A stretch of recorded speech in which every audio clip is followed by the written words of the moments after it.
Hello, and welcome back to Coin Lady channel, the special purpose vehicle of the Bank of Pakistan. The nation's central bank has included XRP in one of its annual reports on the state of the economy. The XRP community is split on whether or not Ripple's CEO and chairman should submit trial and SEC trial dates for 2020. In 2023, the Palau Blockchain Summit will take place from August 27 to 29. And a Ripple CBDC advisor will give a presentation at the Istanbul CBDC conference on September 12 to 14. If offering XRP for ODR is illegal, how can Ripple get around that? Read on to the conclusion for more information. The SPP mentioned XRP by name, appreciating its utility and significance in facilitating cross-border transactions. The world's preeminent banking institution has acknowledged XRP's value in the international payments settlement system. One prominent advocate of XRP, Rad, alerted the crypto community to the news. Kahneman, H.F.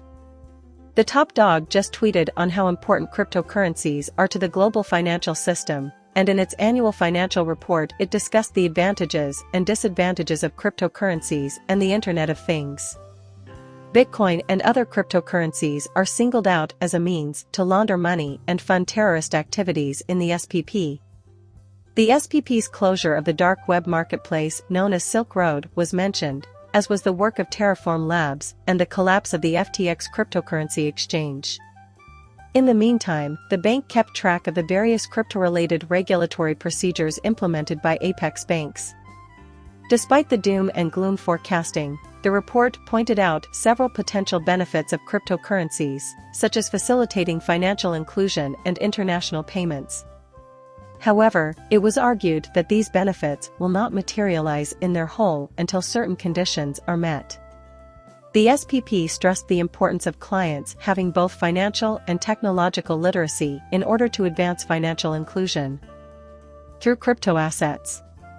The conventional banking system is complex and unpredictable, and deploying cryptocurrencies to speed up international payments confronts the same challenge. The bank acknowledged the positive contributions of XRP technology in this setting but noted the low amount of international XRP-based payments. One possible explanation for this perspective is that blockchain technologies are still in their infancy and haven't been widely adopted. Note that in its most recent financial assessment, the Central Bank of Pakistan indicated that cryptocurrencies have no official support and are not acknowledged as legal currency.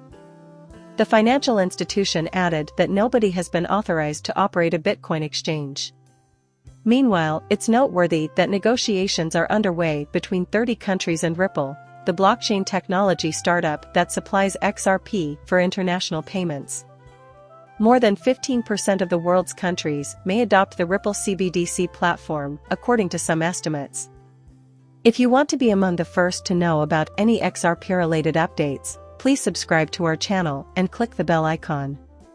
Dates have been chosen for the upcoming SEC trial, where top Ripple Labs executives will be unavailable. In a statement filed by seasoned attorney James K. Phil on behalf of Ripple executives Brad Garlinghouse and Chris Larson, the pair told the court that they will be unavailable for trial from April 1 through April 14, 2024. The declaration was filed by the parties in response to the court's directive that they notify the court of any dates in the second quarter of 2020 when they will be unavailable for trial. Management at Ripple's has indicated that they will be accessible for the litigation in the second quarter of 2024. The trial in the SEC versus Ripple litigation is expected to begin in the second quarter of 2024, in addition to the date mentioned above. The trial's outcome will determine Larson and Garlinghouse of Ripple CEO's legal liability. You may recall that the SEC filed charges against the executives for aiding Ripple and spreading XRP as an unregistered security. The SEC claims that both Garlinghouse and Larson were reckless in allowing Ripple Labs to conduct such a transfer of XRP. The court has set the deadline for the parties to submit their pre-trial paperwork and any relevant exhibits as December 4, 2023. The SEC is not obligated to publish any dates on which it will be inaccessible during the trial, but it is expected to do so in the same manner as Ripple authorities have. You may recall that the SEC asked the court to pause the planned trial while it filed an appeal and asked for an interlocutory appeal. Both Garland House and Larson responded to the SEC's motion to dismiss the charges against them.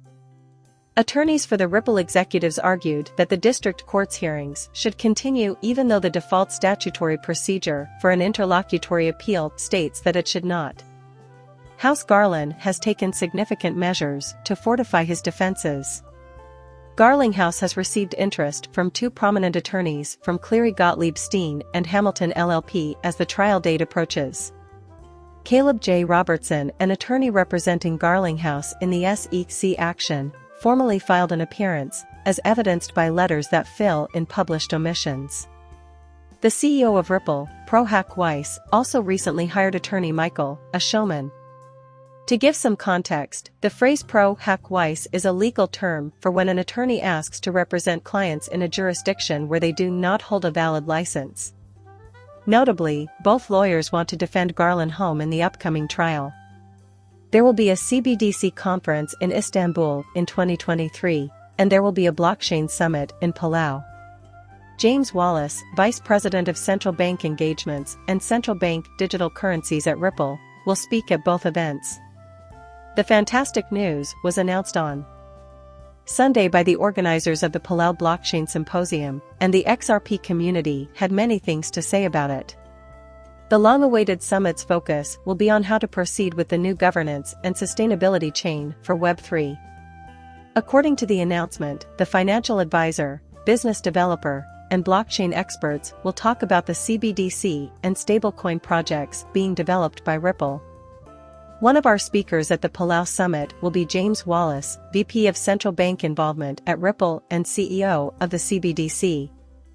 According to the press release, Wallace was selected since he is responsible for all CBDC initiatives at Ripple. At the San Francisco-based crypto solutions firm, James and the CBDC team are responsible for introducing digital currency to national central banks. Notably, Palau has since been added to Ripple's roster of tried and proven CBDC projects. Wallace and the Ripple CBDC division worked with the government of Palau in November to launch a government-issued cryptocurrency tied to the US dollar. In July, Ripple and Palau collaborated to launch PSC, the first Palau stablecoin.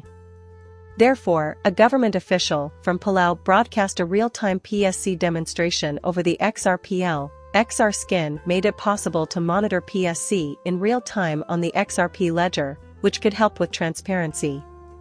It's worth noting that the Republic of Palau stablecoin project now supports direct transfers between users' digital wallets. The Ripple CBDC advisor has commented on the new information. Mary Hall, global marketing lead for CBDC at Ripple, recently reminded the community that the 2023 Istanbul date for the conferences was approaching when she mentioned Hall's upcoming involvement in the Palau Blockchain Summit. From September 12 to 14th, Wallace will be a featured speaker at a conference. He suggested that the whole CBDC team go to the upcoming meeting. In addition to Vice President Wallace's address, she added that Ripple would be present at the first-ever CBDC convention with a booth. In light of these events, members of the community have made it clear that they want to hear Wallace's thoughts on the matter during the conferences. The most pressing issue at hand is whether or not the XRPO deal trade between Ripple and its customers is legal. If you want to be among the first to know about any XRP-related updates, please subscribe to our channel and click the bell icon. Recently, John Deaton, managing partner at the Deaton Law Firm and an XRP champion, shared some insight on the legality of Ripple's on-demand liquidity transactions. The attorney elaborated on how Ripple could facilitate OTL transactions in the US without breaking any laws. Deaton's views on a matter raised in the most recent crypto law AMA session were discussed. An individual questioned Ripple's ability to sell XRP directly outside the United States after the Judge Torres verdict. Deaton responded that the company can legally sell XRP anywhere in the world at any time. This is because the US SEC has sole jurisdiction over domestic issues. The lawyer stressed that the sale of a potential securities within the United States of America is necessary for the SEC to have jurisdiction over the deal. Therefore, the regulatory body lacked the constitutional authority to restrict XRP sales in jurisdictions outside of its own. According to Deaton, this is why the majority, 95%, of XRP sales and defense were conducted in countries outside the US. According to Deaton, before the judgment by Judge Torres, Ripple advertised XRP directly in countries outside the US. As a result of the ruling, the business can carry on as before without violating any regulations. When Ripple tries to sell XRP in the United States, however, complications arise. A prominent member of the XRP community and a digital asset investor offered a possible scenario that could allow Ripple to legally conduct XRP sales within the United States on July 13, after Judge Annalisa Torres issued a decision finding that Ripple's prior XRP transactions to institutions qualified as unregistered securities. In light of previous statements made by Deaton, he speculated that Ripple may sell XRP to a foreign entity like the Bank of England, which could subsequently sell the XRP to a US company for ODSL. Deaton also confirmed the Bank of America's pattern was legitimate. He underlined that XRP is treated more like a bridge currency than a security by ODL institutions. The lawyer referred to Gary Gensler's address as SEC head at MIT. According to Deaton, this is so because each institution engaged would handle XRP for no more than 3 to 5 seconds. The sale of XRP by the Bank of England to the debtor would not be considered an investment contract. He said that anyone who claimed they would get rich rapidly was being ridiculous. According to Deaton, there are no strict requirements that such XRP deals must follow. When questions were raised about the legitimacy of ODL sales, Ripple CTO David Schwartz made similar remarks, saying that the company could process ODL transactions even if it had no ties to the United States. Therefore, the judge's ruling on the visitors has no bearing on the company's OTL revenue.